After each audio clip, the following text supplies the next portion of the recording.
SuperTalk Mississippi Media production. Have you been seriously injured? Mama Justice is here for you. Our medical team partners with top-notch doctors, surgeons, therapists, and urologists, ensuring a comprehensive recovery journey. If you've been injured, call Mama Justice today. We're here for you. I'm Steve Azar, and I'm on the other side of the microphone, meaning I'm asking the questions this time, and oh, have mercy for the airwaves. I spent 20 years in Music City, wrote and made some hits, traveled the world, and then moved my family back to the birthplace of American music and where the magnolia trees prosper.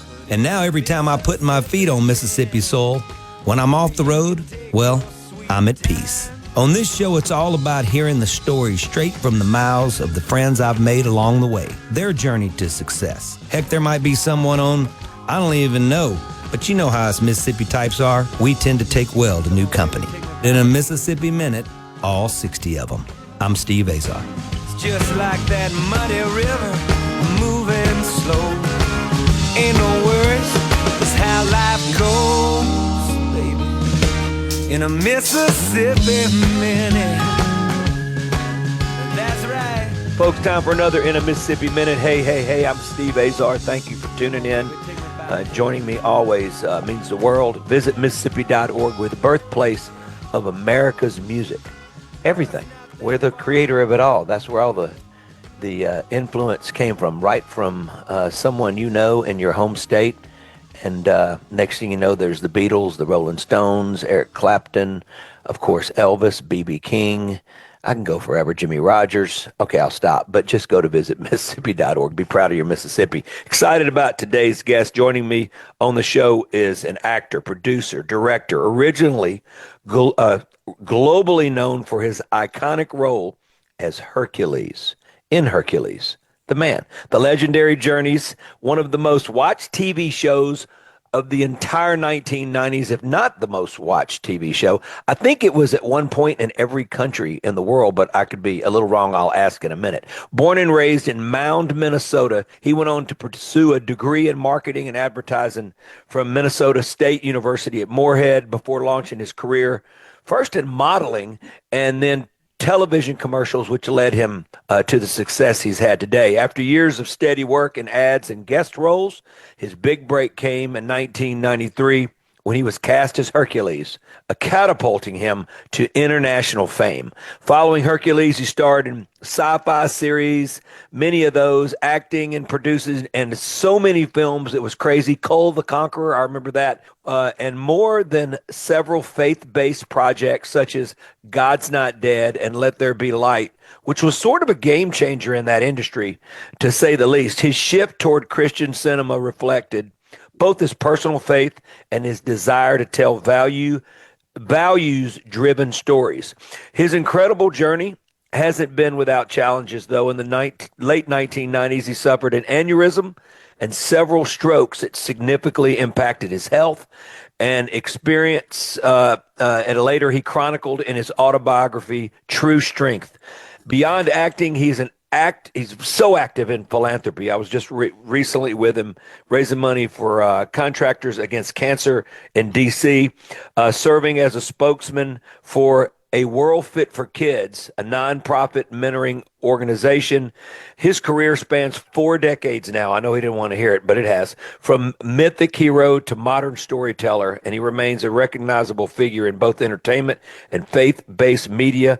By the way, he does it on his own terms, which is amazing, and I know how happy he is with him and his family, now located in parts known Florida. Please welcome in the incredible actor, my pal, director, writer, Kevin Sorbo. You need more to talk about, man. That was a pretty good intro. Hey, I got to throw in one thing here. The second series I did was called Andromeda. And the reason I got to bring that up is I'm a big fan of the original Star Trek series.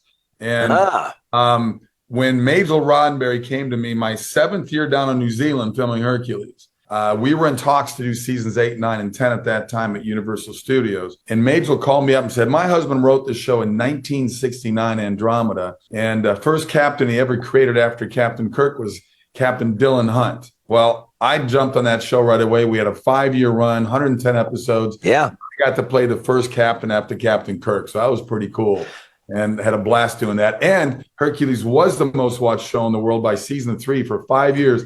We were the number one show in the world in 176 countries. 176 countries. Crazy, I mean, huh? I want to get to that in a second, but the only reason I didn't mention Andromeda, is that how I said it right? Yeah. Is because I was going to say it wrong. I'm looking at it right now, and I knew you'd bring it up. I'm glad you did. Okay, so let's back up a little bit. First of all, you're a prolific athlete in high school, off into college. Tell me about the athletic days growing up in Minnesota. How big was Mound, Minnesota, your class and all that? And then how did sports evolve and start to really help you in your modeling and acting career? Because I know how you are as an athlete still. You're determined, a lot of hole-in-ones, really great golfer. But I think sports had a lot to do with your success. Oh, no question. I grew up in a little town. It's called Mound, Minnesota. We're on the western shore, Lake Minnetonka. And the reason I'm letting everybody know Lake Minnetonka, Prince made it famous in Purple Rain, of course, but Lake Minnetonka is where my hometown made Tonka toys. So there's a good trivia question for people. Wow. How about that? And we were only a town of still only about a town of about 7,000 people. And it's just the way it's situated with other towns close by. We're about 25 miles west of Minneapolis. But as a kid growing up, that was a world away, So I very athletic town. I'm the fourth of 5 kids. There's 4 boys in my family. I grew up in a dead end street, 7 homes, and we had like 28 kids in that neighborhood. There's so many kids, and we all just played sports all the time. Sports. Basketball and football. We had great coaches, great community for it. I played football through high school and basketball, and we just had really good athletes, and we had really good teams. And we would go up, graduating class about 280 maybe, and we'd play. Pretty good. We'd go in and play the inner city leagues in Minneapolis North and stuff like that, and we'd beat these guys. Yeah. Because back then, all the brothers, back in the late 70s, they just wanted to dunk. These white boys out there, we're shooting 3-pointers. We're just shooting all the time. Because my hero growing up was Pistol Pete Maravich. That's the guy that I followed as a kid. Right there near you are. He went to LSU down there. Insane.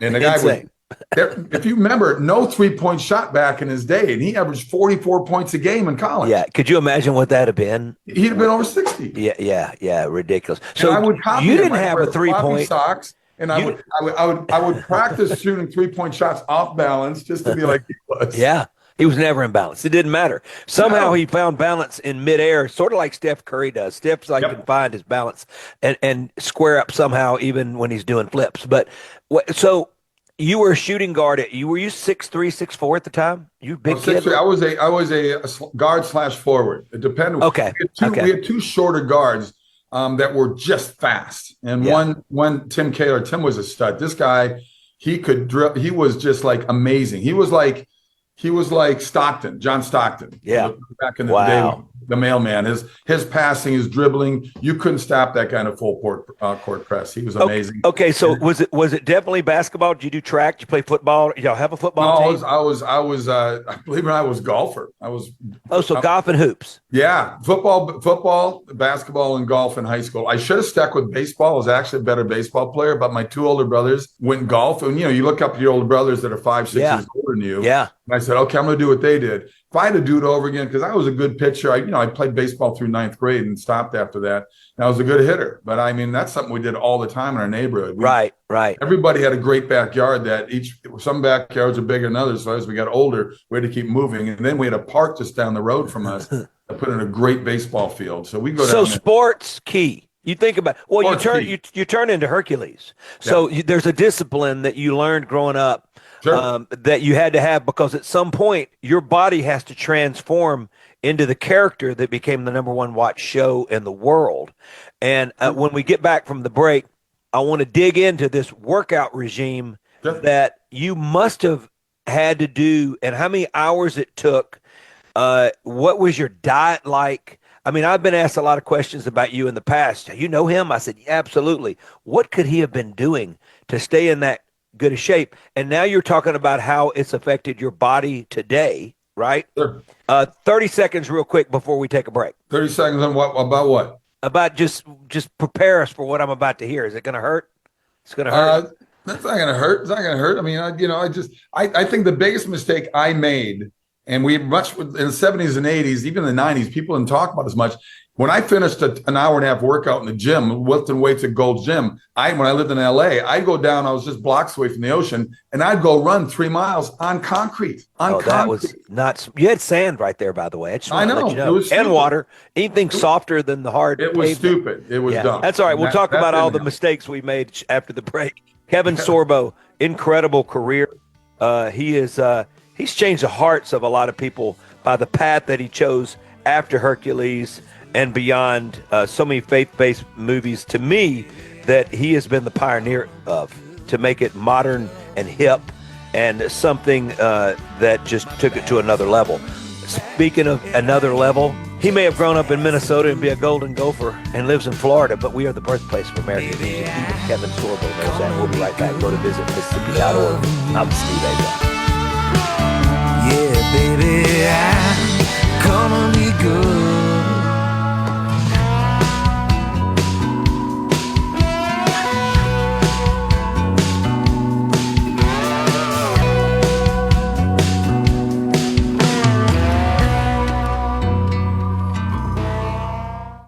Listen and watch all your favorite SuperTalk Mississippi shows live and on demand.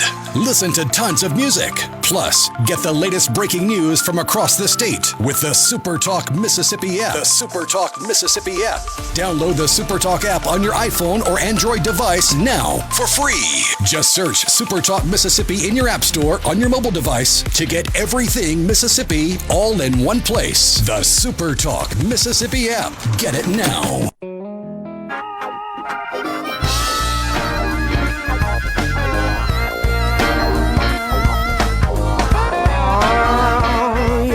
Steve Azar back here in a Mississippi Minute. My pal, actor, award-winning, the awards that we can't even begin to.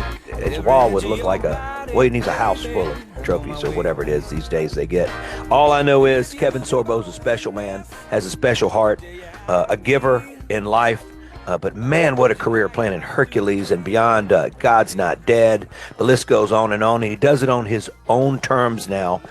Departure from the typical Los Angeles way of doing things. And he's been a game changer for so many. I can tell you that. Speaking of game changers, check out visit Mississippi.org. They're going to be hanging out at the Rose Bowl this year. And we're going to have a float celebrating the birthplace of America's music, which we are.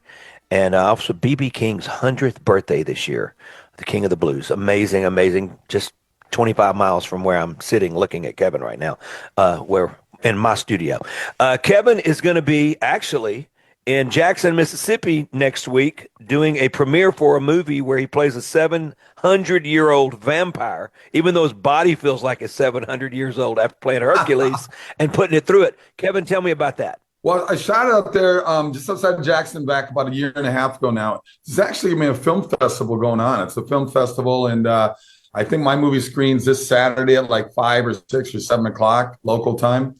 And he's the director's from France, but he married a local gal out of your home state. They met in L.A. They got tired of the woke crap of L.A. and they moved to her home state, and they've been back there now for a while. So wow, it was a blast doing this. It's a comedy more than it is like a scary movie. It's a very sort of creepy comedy thriller, and I think people will love it. Okay, so you deciding on movies that you don't write. I know you're heavily involved in the writing of a lot of movies. What makes you go, I've got to do that. I've got to do that. I got to play that role.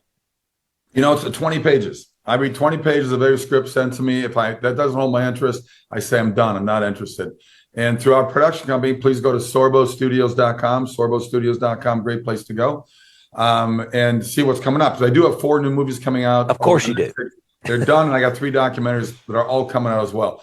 But to me, it's like if I have enough already, and everybody comes to me at Sorbo Studios, I got a great idea, or I got a great book, or I got a script, and I just email them back and go, well, if you got it funded, we'll talk. Because right now my focus is on the scripts that I've already decided I want to do. Yeah, you're dealing with movies that have to be funded. So and what's the odds of what's the batting average when somebody has an idea and and they have a great idea, but what's the batting average for getting funded and actually happening? Without exaggerating, the hours I put in trying to raise money for a movie, and when it finally does get raised, and the time we shoot it, and pre-production and shooting and then post-production, I probably come out to about 75 cents an hour. And I'm not kidding. I love what I do, but boy, I spend a lot of time that I'm not getting paid for right now to try to raise money for movies. And every time I've done it, for the most part, it's been a God thing.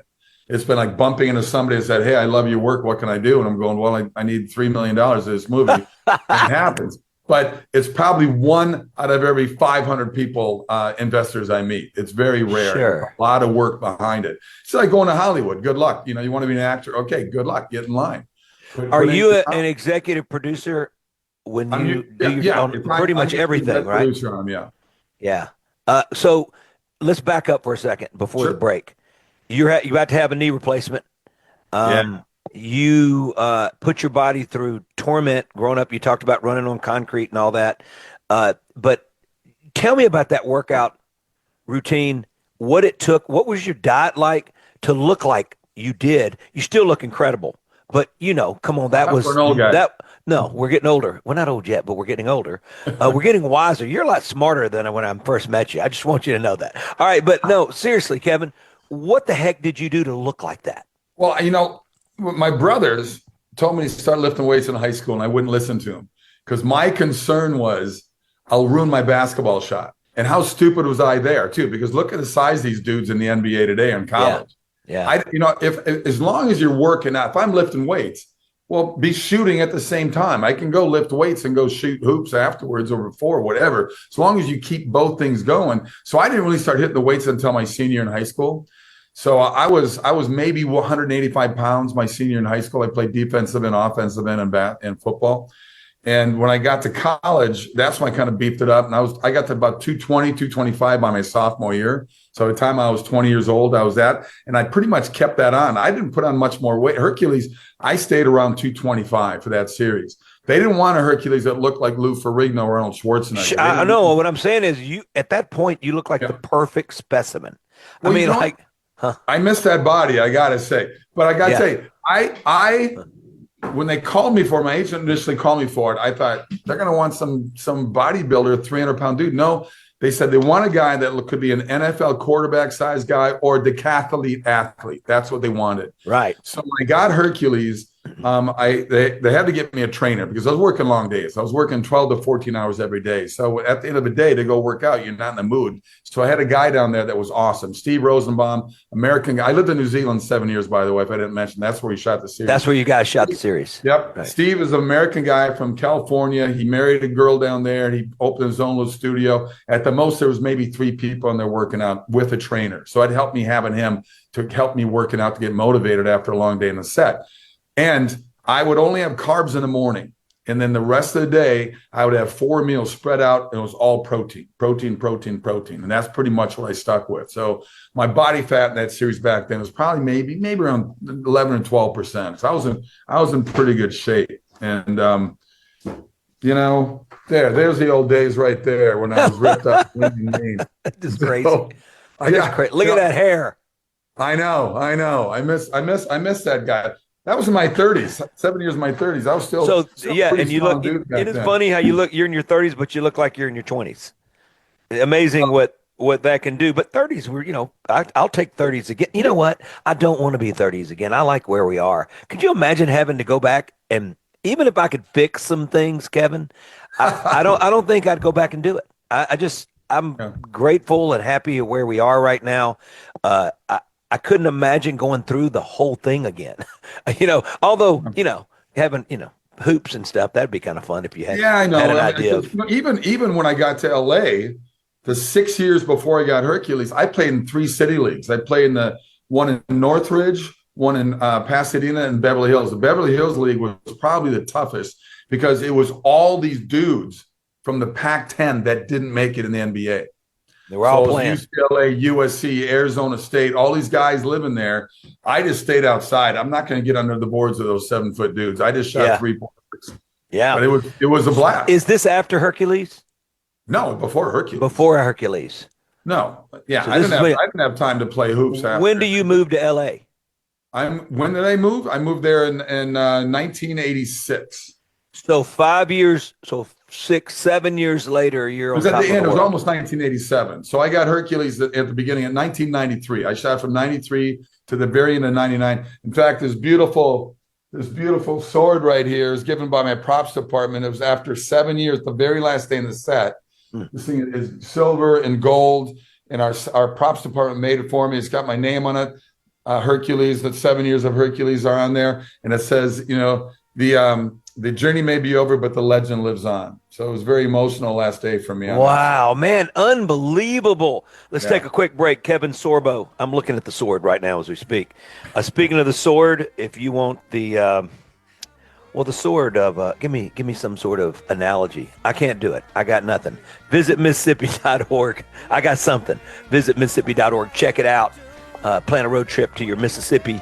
I got to get Kevin, once he has his knee surgery, repaired on Dancing Rabbit Golf Club at Pro River Resort. He'll freak out. He'll love it, the Augusta that you can play. And I miss that place. I need to go visit in the next few weeks, and I will. Visit Mississippi.org. Check it out. I'm Steve Azar. We'll be right back. Fabulous Kevin Sorbo. It's just a waste of time.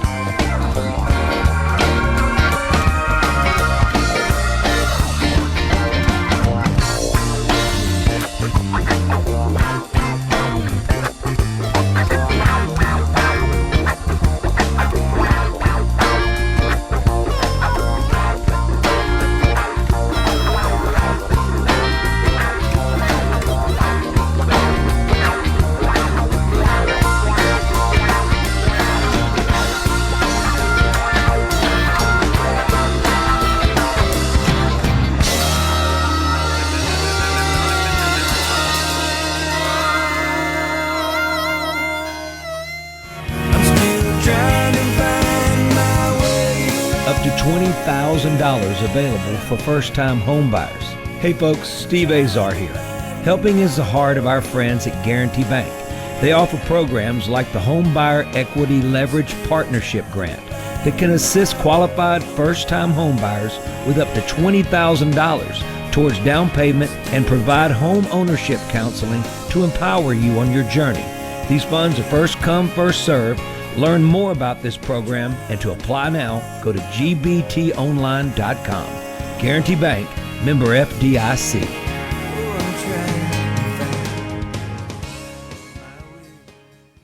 Listen and watch all your favorite SuperTalk Mississippi shows live and on demand. Listen to tons of music. Plus, get the latest breaking news from across the state with the SuperTalk Mississippi app. The SuperTalk Mississippi app. Download the SuperTalk app on your iPhone or Android device now for free. Just search SuperTalk Mississippi in your app store on your mobile device to get everything Mississippi all in one place. The SuperTalk Mississippi app. Get it now. From the Zebra. In a Mississippi Minute with Steve Azar, right here on SuperTalk Mississippi. Flying down that levee road, trying to see how fast you go. Rocking in a Mississippi Minute, Kevin Sorbo is my guest today. At one point, Hercules, which he played Hercules, was the #1 show in all of the world. A little small place called the world, the earth. I don't know. All I know, it was insane, and what a career that launched. Visit Mississippi.org has launched a lot of careers in the music business because we inspired them all. Please go to visit Mississippi.org. Check it out. I'll be proud of your Mississippi. I love having my man. He's going to be on Mississippi Soul next week celebrating a movie that he just recently shot. And it's good to have him there. I can't believe that he didn't call me when he was in Mississippi shooting a movie. We're going to have a long discussion about that. I will take him on once he has knee surgery. That's what I'm going to go after him. All right, Kevin, you start modeling.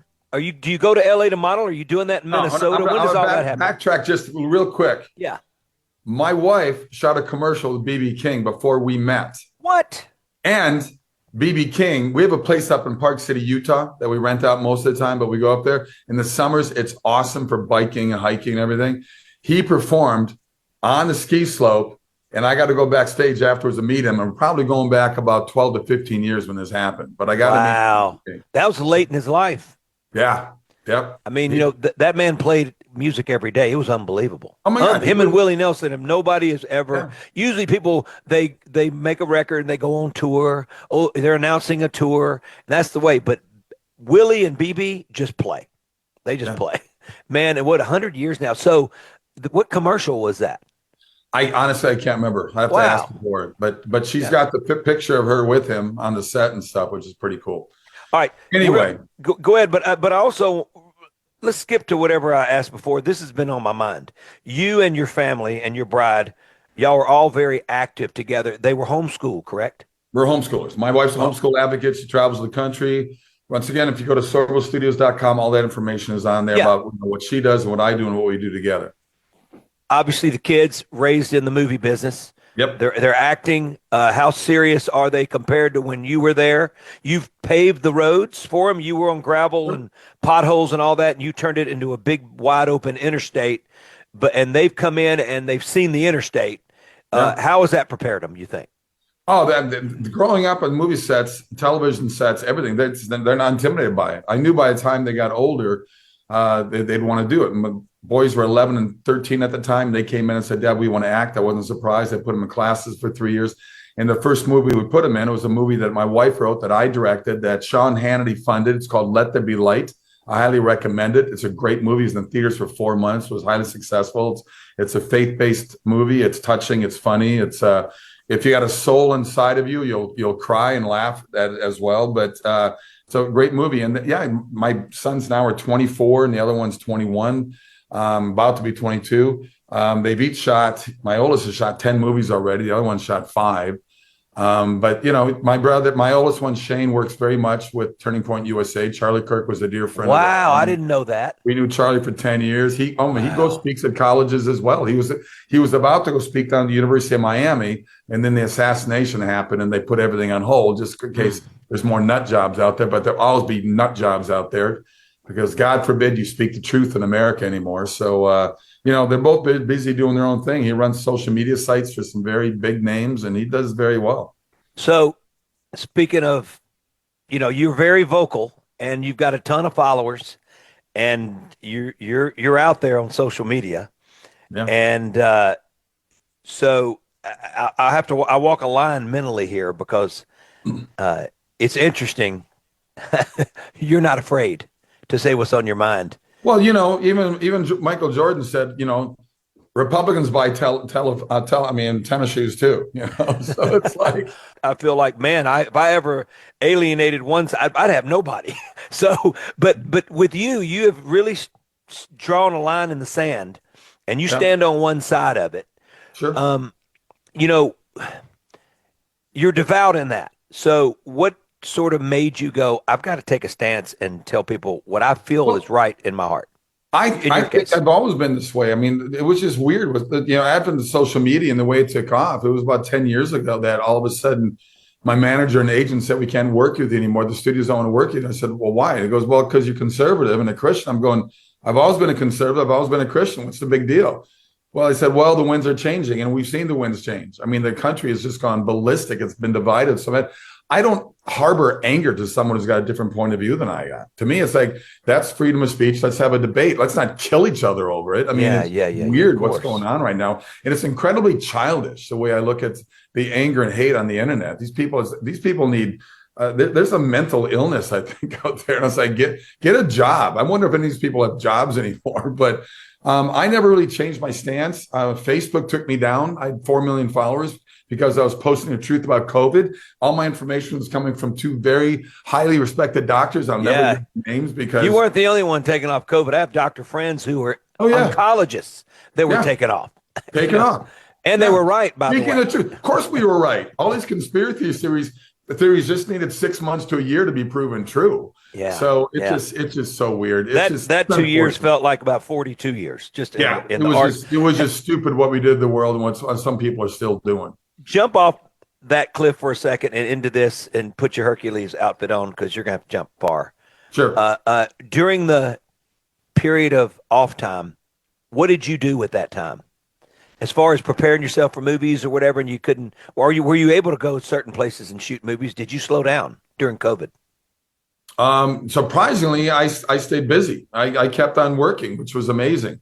Independent movies were still shooting, and so I stayed busy with it. I've never missed a year. The one year that I thought the worst year was a 2020 or 2021, the worst year of all of it. I got a call from Fox, and they said, "Look, we like this pilot for the sitcom you did." So for the first time in my life, when I thought I wasn't going to work in a year, I did 8 episodes of the sitcom that never got picked up anyway. It's funny. I think they've aired it enough, and we had a good time doing it. But it was sort of like a last man standing type of show, but it was fun. But I kept working, which is good. How do you and your wife and your bride meet? How do you guys meet? Met on the set of Hercules. She came down there, and she hates this, but this is the truth once again. Every episode, they brought down a babe to work on my show. I mean, it was like a great dating service. You're going to get in trouble. She better not be in the background. She's going to start slapping you. But listen, when I met her at the end of season 4, it was over for me. I knew right then and there. I'm a big flirt. I was flirting with her big time. She's laughing at me. She goes, "I don't date actors. I don't date guys with long hair." And I wore it down. A week later, we got a date. I took her to one of my favorite restaurants down there in Auckland, New Zealand, and we never looked back. Within 2 months, we were engaged. So 2 months. How long have y'all been married? We married 27 years. Wow. 3 kids, 27 years. You call her a babe right now. She'll probably like it, but she's a brainiac. She did all the homeschooling. I did the physical education part for the kid family. What made you? I know you did. What made you guys go? Well, the tour bus, I was gone. Once you could take the kids when they were 1, 2, 3, 4, but when they had to start school, I had no hope. So the 3 kids all staggered a little bit, 2 years apart, 3 years apart. I was stuck. Being on the road 175, 200, well, more than that, probably 225 days a year if you consider the bus time. And they just couldn't go. Gwen homeschooled 1 year Strack, our oldest, who's a filmmaker now in LA in your old town. But she only did it 1 year. And I remember walking in and just hearing them go at it. And I go, this has got to stop. I mean, it was a lot to do.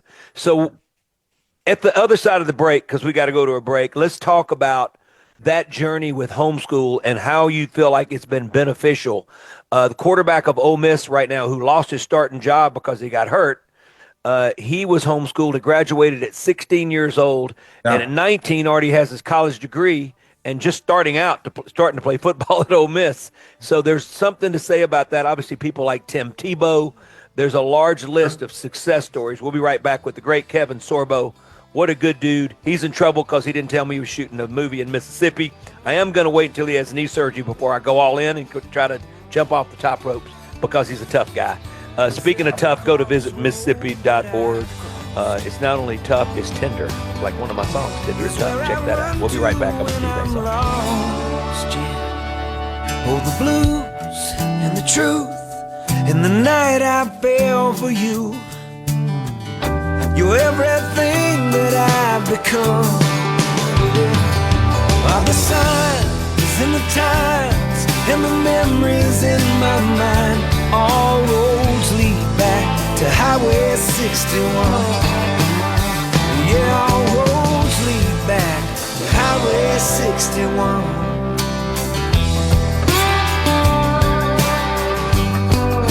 Highway 61. Highway 61.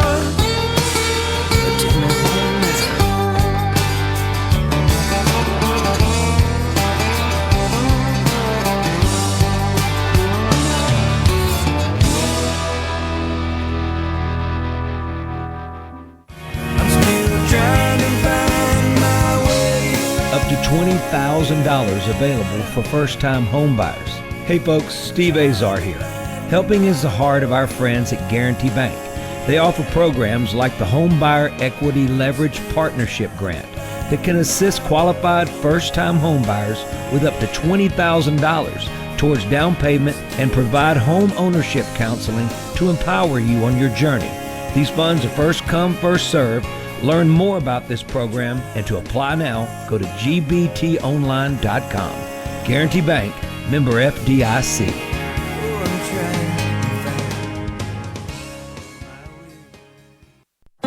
You already...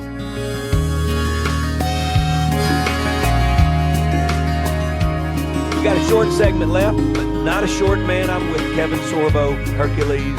#1 movie in the world at one point for a number of years. And he spent 7 years pounding the pavement, working out, and changed the world of TV, that's for sure. Back in that day, you had not just a handful of TV stations. Yeah. And when you got on there and you became in syndication, it was over. Kevin wouldn't have to do anything for the rest of his life, but he chose to make great faith-based movies. He's moved on. He's done incredible movies beyond that. He's had a huge career. And I've really enjoyed sharing him with you guys. I've spent time with him on the golf course and in life and charity events, and I've been blessed to have gotten to know him and his family. Visit Mississippi.org. Check out the Rose Bowl Parade this year. You're going to be proud of your Mississippi. A very cool float celebrating the birthplace of America's music. All right, Kevin, we're talking about homeschooling. Right.